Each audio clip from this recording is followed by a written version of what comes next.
You're single. Would you go for a sugar daddy? I didn't know. Is that coming from experience? Because she's like, no. You're very innocent. Are these your children? Sisters, no way. You seem very responsible. But these ones. I'm like, close your ears. Yeah, I know. These ones like, they have a supplier. How you guys doing? You good? Good stuff, man. Sugar daddies. There's some guys who are thinking about it like, maybe you should be a sugar daddy. You know when you go through a midlife crisis most times? Guys look at me very, There's no judgment, it's a comedy show. I realize Tanzania it's hard to have a midlife crisis. Because midlife crisis usually kicks in what? 40, right? How old are you? Hold on, so what happens is, it's the middle of the life because average European lifespan is about 80, 82, etc. Right? It's midlife. But in Tanzania, Africa, average lifespan is lower. We're like 60, 62, 63, halfway at 30. Now, what happens is you don't have enough time to have the midlife crisis. Too much going on. You're looking for a job, you're trying to pay back your loans, student loans, you're trying to navigate relationships. So I realized we don't have a midlife crisis, we just go through life with a series of crises. It's just hard to pinpoint one area, this is the time for crisis, midlife. Sisi we have crisis anytime. Anytime, it's like a phone 911 crisis. This is it. I think, who's the father? It was only one time. We have crisis so much, even when we pass on, we leave the crisis to other parts of the family. Well, there's people here, I mean, you're American, so maybe you get a pass, but African fathers here, when they pass on, it surprises. As in those extra children. And the worst part is they look exactly like the father. Yeah? See, if we came in late, where were you? Why are you late? Sir? What's your name, sir? Eric. David, you're very late. She's waiting for you, comfortably. Everyone else is being introduced and she was on her own. You left her there. Yeah? She knew you'd be late. Don't defend her, just say I'm sorry.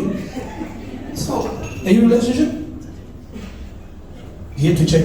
Are we? Should I pitch now or later? You want to make sense?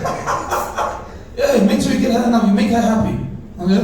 Make her happy, get her some shots. Shots always work. Shots make shots make you lower your expectations. It's easier Tanzanians do this all the time. They don't try and sweet talk a lady, you just buy her drinks. When you buy her drinks, all her expectations like, I want a guy who's romantic, he understands where he's going, sort of vision himself in 5 years, he's got a good, decent paying job, got a side hustle, he's thinking about building a house or buying an apartment. That's when you're sober. When you've had 6 shots, as long as he's breathing,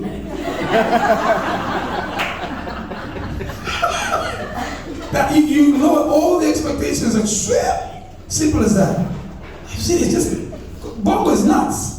I don't know if there's so many things happening, and for me, it makes sense because we're living in Tanzania. Because all of you here know the price of a typical bribe when you're on the road. Right? Even you, madam, you know the price. A typical bribe. Yes, like how much, for example? You see, it depends where it is. Someone's got a price, it's rate card. What's the rate card for today? Like how much? Like? If it's a cup? If it's one you know? Madam!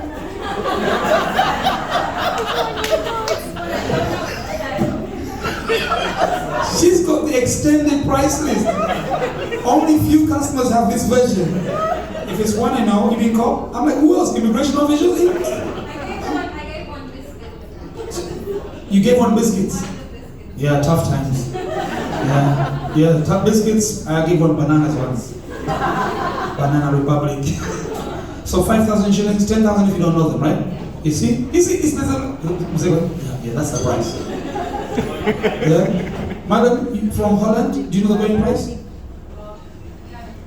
Can of Coke? You offered somebody a can of Coke? It wasn't the kind of Coke that got them, it was the English.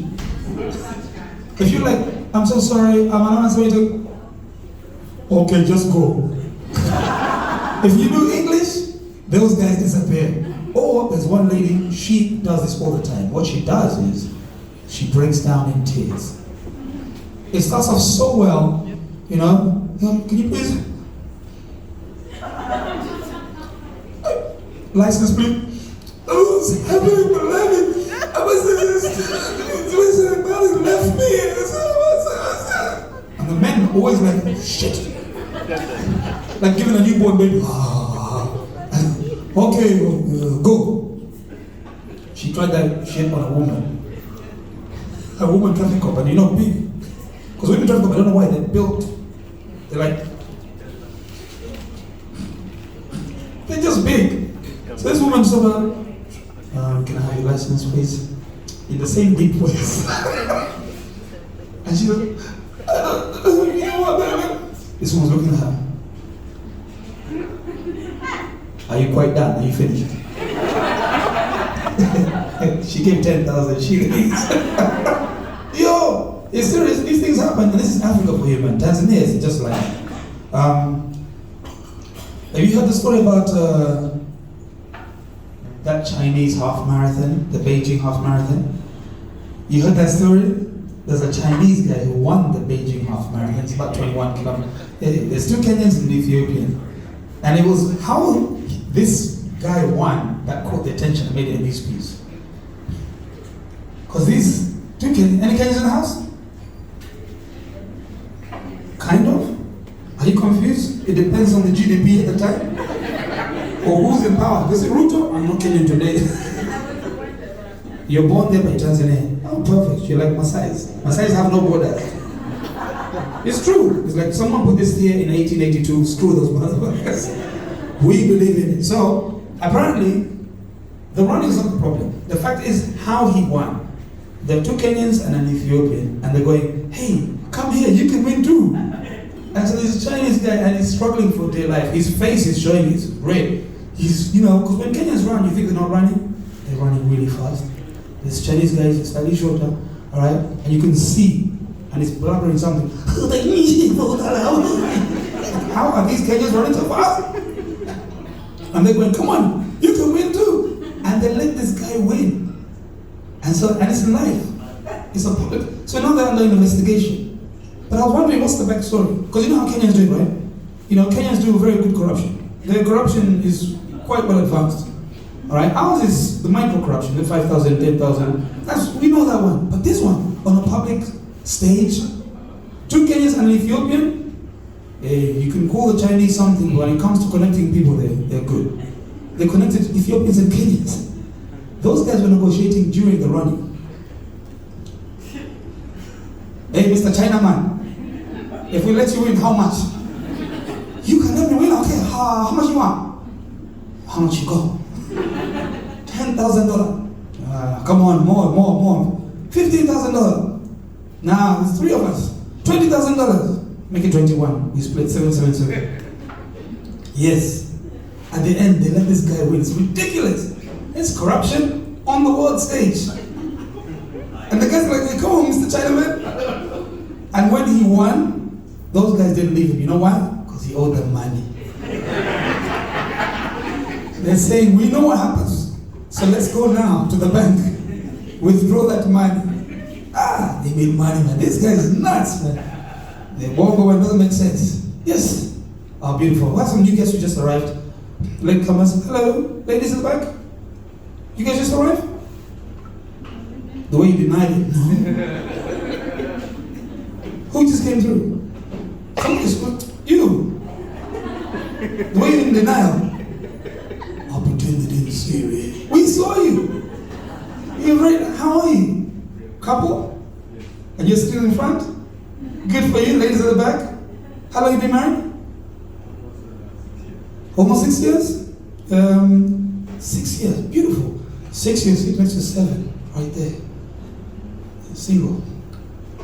20 years here. 6 in August. 6 in August. That's complicated for me to remember. Awesome. I go to baptism. Thank you. You've upgraded your statement. You're very detailed. Are you an monitor? All right, so 6 there. We have 7 over there, and we have